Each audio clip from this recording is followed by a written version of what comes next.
It's August 23rd, 2023. It's This Week in Comics.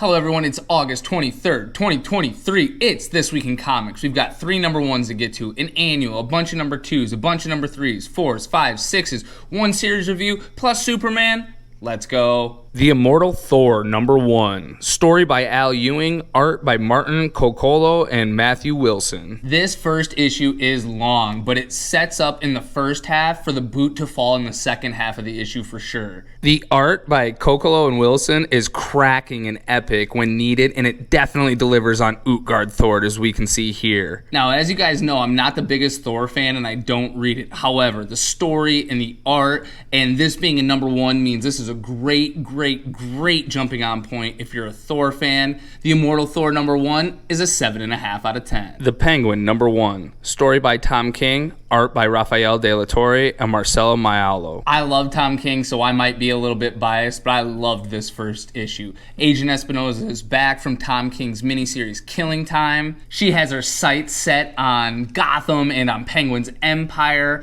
A dark, foreboding ending spells a dark end, possibly, for our Dark Knight. Effective espionage-style art by De La Torre and Maiolo with a great script by Tom King means The Penguin number 1 is an 8 out of 10. Marvel Unleashed number 1. Story by Kyle Starks, art by Jesus Hervas and Yen Nitro. A new hero, D-Dog, hey, that's me, enlists the help of super pets from across the Marvel Universe. Kraven the Hunter, Blackheart, and sketchy scientists from AIM, plus the adorable pets of the Marvel Universe, all combined for a really fun and fantastic opening issue. Marvel Unleashed number 1 is an 8 out of 10. Fantastic Four Annual number 1. The continuation of the Contest of Chaos. Story by Zach Gorman, art by Alan Robinson. The Contest of Chaos continues as we get Johnny Storm versus Johnny Blaze in what might be one of the more entertaining matchups we've seen in this story so far. The art is super cinematic and spectacular in this issue. We get more of Jessica Jones, Clea Strange, and Spider-Man working together, and they're honestly starting to get towards Agatha. So the Contest of Chaos is picking up in a way I wasn't expecting because I did not like the start. However, Fantastic Four Annual number 1 is easily a 7.5 out of 10. Night Terrors, Harley Quinn number 2. Story by Teenie Howard, art by Hayden Sherman and Triona Farrow. Plus a backup story by Leah Williams and art by PJ Holden and Lee Luffridge. In the first story, Harley has a golden era, cliched kind of hero's origin before being told by the people of Warworld that Warworld cannot protect the multiverse without Harley Quinn. The trippy story continues in the backup story, but I'm not really sure of the effectiveness of it. Either way, between the two stories, Night Terrors Harley Quinn number 2 is just a 6.5 out of 10. Honestly, you can probably skip it. Night Terrors Titans number 2. Story by Andrew Constant, art by Scott Godlewski, Mike Norton, Ryan Cody, and Hi-Fi. This one's super quick. It's got great art, but one of the dumber stories out there. The Titans Tower is apparently named Joanne, and I don't think there's any ramifications coming from this. Night Terrors Titans number 2 is a 4 out of 10. Big Game number 2. Story by Mark Millar, art by Pepe Larraz and Giovanna Nero. The fraternity continues to run roughshod over the heroes of Millar's worlds. Dave, aka Kick-Ass, Mindy, aka Hit Girl, and Eggsy are still at large and are still on the run. However, Nemesis and the fraternity now have their sights set on the nightclub. Grand art and grand consequences mean Mark Millar's Big Game number 2 is easily an 8.5 out of 10. Teenage Mutant Ninja Turtles and Stranger Things number 2. Story by Cameron Chittick and art by Pharaoh Pei and Sophie Dodgson. This is a weaker issue than the first issue, as the jumps between the different groups is sometimes jarring, but it's still interesting, and I do love the old school design on the turtles. Teenage Mutant Ninja Turtles Stranger Things number 2 is a 7 out of 10. Night Terrors number 4. Story by Joshua Williamson, art by Giuseppe Canocoli, Stefano Neggi, and Casper Wingard. Damien, Deadman, and Sandman go to Arkham Tower and find Christopher Lucas, aka Insomniac. There's actually great plot development up to a point in this issue, and then it kind of stalls out so they can get another issue out of Night's End. The art so far in this series has always been cool, but the story sometimes trips over itself to make itself longer. Night Terrors number 4 is a 7 7 out of 10. Batman the Brave and the Bold number 4 with the Blue Beetle cover. The first story is Enter the Abyss, story by Colin Kelly and Jackson Lansing, art by Kelly Jones and Michelle Madsen. This is a supernatural Batman take that will continue in Batman the Brave and the Bold Neo-Gothic number 1. It's got really cool horror Batman design to it, but kind of a meh story. Overall, I would give Enter the Abyss a 6.5 out of 10. The second story is Stormwatch Down with the Kings Part 4, story by Ed Brisson, art by Pasquale Quano and Ivan Placencia. In this, Stormwatch gets pulled into the Night Terrors, but it helps Flint realize something about Director Bones. As always, these stories have good art, but the story's just okay. Down with the Kings Part 4 is a 7 out of 10. Hardcourt, Second Life Part 1, story by Rob Williams, art by Stefano Landini and Antonio Fabella. In this story, Amanda Waller has brought back Amelia Harcourt in order to be her agent. However, the story is really short, so I'm not quite sure how it's going to go or how good it's going to be. Right now, Hardcourt, Second Life Part 1 is a 6.5 out of 10. My Family, story by Megan Fitzmartin and art by Belen Ortega. Another installment of Batman Black and White sees the Bat family battling Hush and Bane, where an injured Bruce actually talks to a younger version of himself. Now, the Batman Black and White art is always spectacular. This is a well-trodden story, but that doesn't take away from it.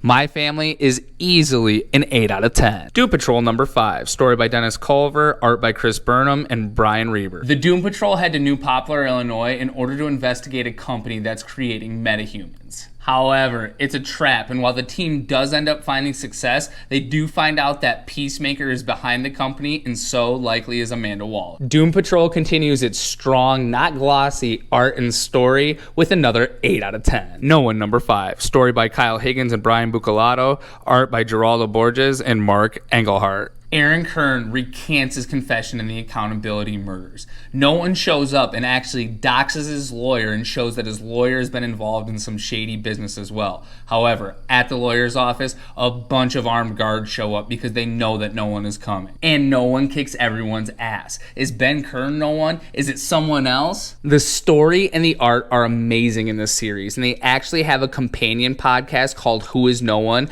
that you can listen to on any of the podcast platforms. I would definitely check out the podcast because you get introduced to characters that we haven't been introduced here. We get to see some of these scenes that are in the comic book play out, and it definitely helps you keep track of everything and continues the noirness of this story. Who is No One? I don't know, but No One number 5 is an 8 out of 10. Real quick, Deadpool number 10. I promise I'll eventually get caught up on this. I still can't find my missing issue yet, but we will get caught up on this. Star Wars Dr. Aphra number 35. Again, I'll probably review this around issue number 40. However, I'm not exactly sure when this volume is going to end. This is a special anniversary issue, her 75th issue, so definitely check it out. Now, if you're a Dr. Aphra fan like I am, do not pick up the new omnibus. It only goes through issue 25, and issue 25 is the middle of an arc. So this is a terrible decision by Marvel. They're just trying to get you to spend money on it. Wait till a complete omnibus comes out, like the first omnibus, which covered all of her adventures through the first 40 issues and led into where she is now. So do not pick up the new omnibus. I will review this series soon. Definitely check it out. Last but not least, Dead Romans number 6. Last but not least, because Dead Romans is over. Dead Romans, story by Fred Kennedy,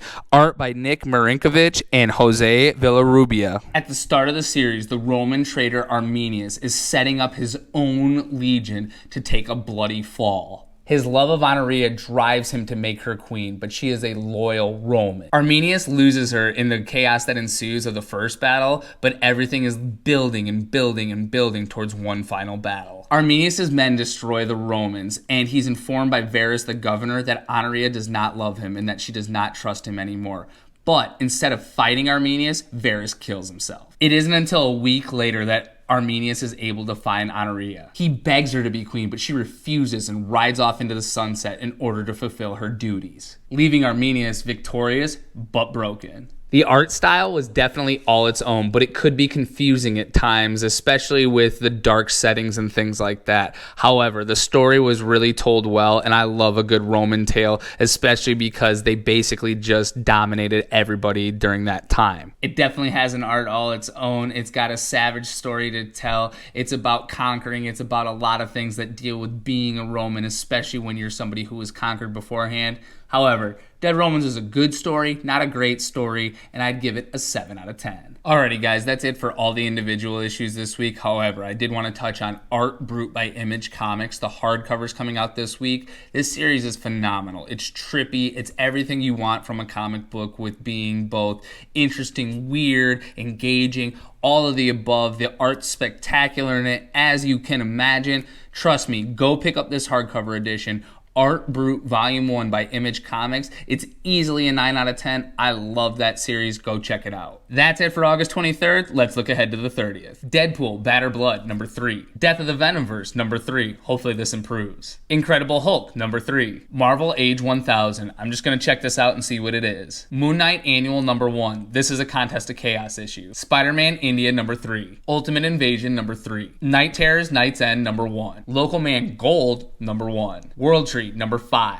The Hunger in the Dusk, number 2. Teenage Mutant Ninja Turtles and Street Fighter, number 3. Riddler, Year 1, number 6, which we're actually going to review the entire series for. That's it for everything comics, but let's touch on My Adventures with Superman, Episode 8. Clark can hear everything. While Jimmy and Lois go to work with Vicky Vale, the new editor-in-chief of the Gotham newspaper, who is out to write a piece that is going against Superman. It's going against Clark. With his new super hearing, Clark actually exhausts himself trying to save everyone and do everything, and ends up causing a problem by crash landing. However, he ends up finding the General's crew, and while he gets worked over at first, he ends up kicking all their asses except for Parasite. Parasite ends up neutralizing him and honestly wants to bring Clark all the way probably to the brink of death, but the General stops him, and Parasite, the General, and Amanda Waller get into a jet and fly off. You guys know I love this TV show. I think it's super fun version of Superman. It's another 8.5 out of 10. As you guys know, this week I'm going to get caught up on Harley Quinn the Animated Series, as well as next week touch on her mini-series of Harley Quinn the Animated Series, Legion of the Bat. That's a wrap on another week of This Week in Comics. We'll be back with you guys next week. Check out the ghost hunting video we did. Remember, all our socials are at 2birdstoned815. My name's Dustin Dry. I'm your official guide to all things comics. I'm your bumbling guide to all things comics, because I get it wrong just as much as I get it right. I appreciate all the likes. I appreciate all the comments. Please check out all our videos. Please like, comment, subscribe